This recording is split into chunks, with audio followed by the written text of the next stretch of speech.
तर बरेच दिवस कामातून सुट्टी घेतल्यानंतर आज आपलं गाडी चालत कामाव, कारण की कामाव ना गेलं पैशांसाठी एका रोडची कडल वाटी घेऊन बसायला लागल आणि त्या काम तर आपल्याला जमत नाही, म्हणून या अशी कामं करायला लागता. पोचलो तो मग बागात, पण ते बागात डाळिंबा कमी आणि घासपानच जास्त होता. घासपान काढावं का डाळिंबा छाटावं काय कळ नाही. आणि तुम्हाला माहितच आहे आपल्या गाड्यांना काम सोडून बाकी सगळं काय जमत. आता तुम्ही हे गाड्याला देखा काम सोडलं कंचे काय पोरे बोलत बसलाय काय माहित. आता मग ये दुनियात आम्ही सिंगर राहिलो का काय. आम्हाला गाड्यावानी फोन बोलायचं नाही जमत, पण आम्हाला हे असं येडं चाळ जमतं.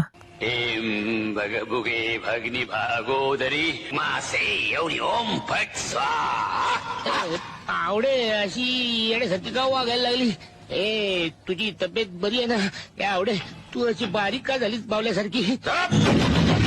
त्या सगळा सोडा मरू द्या. झालती मग आमची सुट्टी. आम्ही चाललो होतो मालकाच्या घराक जाऊन आजीबाईन सगळ्यांना चहा दिलता, पण आम्हा दोघा जणांनाच कप कमी आलतं. नंतर आम्ही चहा प्यायला लागलो तर एक जण कवाय बंगल्यावर गेलता, म्हणून गाड्या तिडून उडी बिडी नको द्यावा, अजून बंगल्याचं बराच काम बाकी आहे. नंतर काढले आम्ही गाड्यांनी निघालो घराच्या दिशेना. तर आजच्या आपल्या ब्लॉग मध्ये आवडत होता. भेटू पुन्हा असेच नवीन ब्लॉग मध्ये. तोपर्यंत आपल्याला फॉलो करून घ्या असंच नवनवीन ब्लॉग देखायसाठी. ओम फट स्वाहा.